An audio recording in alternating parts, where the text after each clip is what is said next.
మీ ద్వారా రాష్ట్ర ప్రజలకు తెలియజేసే ఆర్థిక పరిస్థితి ఇది ఒక హిస్టారికల్ ప్రజెంటేషన్. ఒక బాధ్యత తీసుకొని పనిచేసే ప్రభుత్వం యొక్క ప్రజెంటేషన్. ఏదో కావాలని బ్లేమ్ చేయడం కాకుండా రాష్ట్ర ఆర్థిక పరిస్థితే కాకుండా రాష్ట్ర సమగ్ర సమాచారాన్ని ఎప్పటికప్పుడు ప్రజలకు తెలియజేయడం అనేది చాలా ముఖ్యం. ప్రజలు దీంట్లో భాగస్వాములు కావాల్సిన అవసరం ఉంది. ప్రతి ఒక్క కుటుంబం, ప్రతి ఒక్క వ్యక్తి కూడా ఆలోచించాల్సిన అవసరం ఉంది. ఎప్పుడైతే సమర్థవంతంగా ప్రభుత్వాలు పనిచేసి గవర్నెన్స్ బాగుంటే దాని ఫలితాలు ప్రజా జీవితంలో ప్రజలపైన పెద్ద ప్రభావితం చేస్తాయి. అదే కానీ నెగిటివ్ గవర్నెన్స్ ఉంటే నెగిటివ్గా ప్రభావితం చేస్తుంది. ఆ విషయాలు నేను మీకు ఎక్స్ప్లెయిన్ చేయదలుచుకున్నాను. 2024 ఒక మ్యాసివ్ విక్టరీ, ఎవరు ఊహించినటువంటి విజయం. దాని వెనకాన మీరు ఒక్కసారి చూస్తే జరిగిన విధ్వంసం, భయంకరమైనటువంటి పరిస్థితులు, ఎవ్వరు కూడా ఫ్రీగా మాట్లాడలేని పరిస్థితి, ఇంట్లో నుంచి బయట కూడా వచ్చే పరిస్థితులని చాలామంది అయితే సఫర్ అయ్యారు. భయం, ఒక ఫియర్ సైకోతో బతికారు. ఒక సైలెంట్ రెవల్యూషన్, ఒక విప్లవాలు, చాలా విప్లవాలు చూసాం. 1982లో ఫస్ట్ టైం ఎన్టీఆర్ పార్టీ పెట్టినప్పుడు అది ఒక విప్లవం. పార్టీయే లేదు, ప్రజా తిరుగుబాటు. అక్కడి నుంచి మేము గెలిచింది అప్పట్లోనే 202 సీట్లు, 200 గెలిచాం. 94 మళ్ళీ ప్రభుత్వం మీద వ్యతిరేకత, తీవ్రమైన వ్యతిరేకత, మామూలు వ్యతిరేకత కాదు. ఆ రోజు మేము గెలిచింది 26 సీట్లు కాంగ్రెస్ పార్టీకి వచ్చాయి. అపోజిషన్ రాగానే 26 సీట్లే వచ్చాయి. మొన్న వచ్చింది 57% ఓట్లు, 94% స్ట్రైక్ రేట్. ఆల్ ఎలక్షన్స్లో తెలుగుదేశమే ఒక ప్రభంజనం. కానీ మొన్న ఎన్డీఏ విక్టరీ అనేది ఊహించినటువంటి విప్లవం. అలాంటి విప్లవానికి కారణం కూడా మేము ఆ రోజు 7 వైట్ పేపర్స్ పబ్లిసైజ్ చేశాం. ఈరోజు ఆ తర్వాత ఎప్పటికప్పుడు ప్రోగ్రెస్ రిపోర్ట్లు ప్రకటించాలి, ఒక బాధ్యత తీసుకోవాలి, ప్రజలకు ఎప్పటికప్పుడు తెలియజేయాలనే ఉద్దేశంతో ఈరోజు ఈ కార్యక్రమానికి శ్రీకారం చుట్టాం. ఈరోజు నా ప్రజెంటేషన్ మొత్తం ఓవరాల్గా ఫైనాన్స్ మొత్తం మా వాళ్ళు ఒక 6-7 ప్రజెంటేషన్లు ఇప్పటికే ఇచ్చారు, ప్రజలకు చెప్పారు. ఎనర్జీ కానీ, అమరావతి కానీ, ఇరిగేషన్ కానీ అన్ని విషయాలు చెప్పారు. ఇది కాంప్రహెన్సివ్గా అన్నీ కలిపి ఫైనాన్షియల్గా ఏ విధంగా స్ట్రీమ్లైన్ చేశాం, వే ఫార్వర్డ్ ఏంటి, ఈ రాష్ట్ర భవిష్యత్ ఏంటి అనే విషయాలు ఎక్కువగా నేను డీల్ చేస్తున్నాను.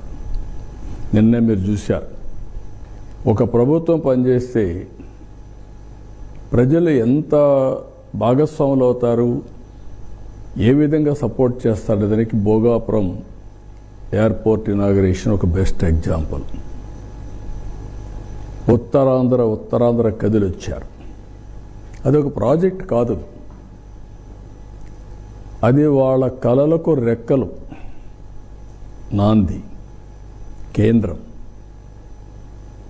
ఎవరి ఫ్యూచర్నైనా సరే అనుసంధానం చేసుకోవడానికి అన్ని పనులు చేసి అది ఒక ఇంటర్నేషనల్ గేట్వేగా తయారు చేశాం.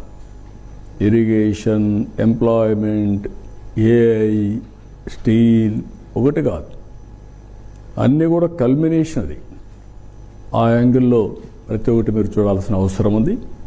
ప్రజలు కూడా ఆ యాంగిల్ని ఆలోచించాల్సిన అవసరం ఉంది. నెక్స్ట్, ఇక్కడ బ్రాడ్గా నేను చెప్పింది మీకు ఆంధ్రప్రదేశ్ జర్నీ సిన్స్ 2014. ఇక్కడికి వచ్చిన బైఫర్కేషన్. డెఫినెట్గా పెయిన్ఫుల్. బైఫర్కేషన్ చూస్తే కంబైన్డ్ ఏపీ పాపులేషన్లో అర్బన్ పాపులేషన్ 33.4%. బైఫర్కేషన్ అవగానే 31.5 ఆంధ్ర తగ్గిపోయింది. తెలంగాణ అర్బన్ పాపులేషన్ 41.5% పెరిగింది. అంటే అర్బనైజేషన్ ఎక్కువ ఉంది, రూరల్ తక్కువ ఉంది. ఇక్కడికి వచ్చినప్పుడు ఇక్కడ change in structure of the economy టోటల్గా చేంజ్ అయిపోయి ప్రిడామినెంట్గా అగ్రేరియన్ వ్యవసాయ ఆధారం అయిపోయింది. 58% పాపులేషన్, 48% రిసోర్స్ వచ్చాయి. This is the biggest challenge. Population 58%, revenue 46%. Loss of capital అగమ్యగోచరం, ఎక్కడ కూర్చోవాలో తెలియదు. బస్సులో నుంచి పరిపాలించాం. పడుకోవడానికి రూమ్ లేదు, ఉద్యోగస్తులు రావడానికి ఇది లేదు. అప్పుడు అక్కడి నుంచి తెప్పించినప్పుడు ఇక్కడ చూస్తే శనివారం ఆదివారం 1 డే ఎక్కువ హాలిడే ఇచ్చారు. 5 days ఏ వీక్ తీసుకొచ్చారు. స్పెషల్ ట్రైన్స్ వేయించాం. మళ్ళీ అక్కడ ఫ్యామిలీస్ ఉంటారు కాబట్టి పోవాలి కాబట్టి ఉన్న పడంగా హ్యూమన్ యాంగిల్ అలాంటిదంతా ప్రయాణం స్టార్ట్ చేశాం. Disproportionate allocation of assets. నేను ఇప్పుడు కూడా గొడవలు పెట్టుకుంటే వచ్చేది ఏముండదు. కష్టపడితే దానికంటే 10 రెట్లు ఎక్కువ సంపాదించుకుంటాం. 2 రాష్ట్రాలు కూడా ఆ రోజు నేనే అభివృద్ధి చేశాను. సమైక్య ఆంధ్రప్రదేశ్లో తెలుగు జాతి కోసం చేశాం. తెలంగాణకి వెళ్ళింది. నేను ఎప్పుడో ఒకటి చెప్తాను, నాకు రిగ్రెట్స్ లేదు. అక్కడ తెలుగువారు అనుభవిస్తున్నారు ఆ ఆస్తులన్నీ. కానీ ఇక్కడికి వచ్చినప్పుడు ఆ లాస్ జరిగింది.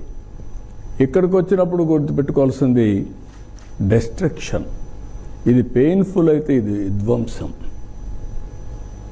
పెయిన్ఫుల్ భరించగలుగుతాం, విధ్వంసాన్ని సైకలాజికల్ ట్రామా కూడా అంత భయంకరంగా జరిగే పరిస్థితి వచ్చింది. డిక్లైన్ ఆఫ్ స్టేట్ ఎకానమీ, దీనివల్ల ఎరోజన్ ఆఫ్ ఇన్స్టిట్యూషన్స్, ఎక్కడ చూసినా miss governance, decline of మొరేల్. Officers కానీ పాలిటీషియన్స్ కానీ పబ్లిక్ కానీ భయపడిపోయి మొరేల్ లేకుండా ఏ పని చేయాలన్నా మేము చేయలేము అనే పరిస్థితికి వచ్చేసారు. Vandalism, deterioration of law and order. Road మీదకు రావాలంటే భయం, వస్తే తిరిగిపోయే పరిస్థితి లేదు. ఎన్ని జరగాలో అన్ని జరిగాయి. పేపర్ల మీద, మీడియా మీద, అందరి మీద దాడులు. బ్రాండ్ ఆంధ్రప్రదేశ్ డ్యామేజ్ అయింది. ఒక వ్యక్తి డ్యామేజ్ అయితే పర్వాలేదు, కానీ బ్రాండ్ ఏపీ ఎవరైనా ఎక్కడన్నా పోతే మీది ఏ రాష్ట్రం అంటే ఆంధ్రప్రదేశ్ అంటే చిన్న చూపు చూసేవాళ్ళు. That is dangerous humiliation.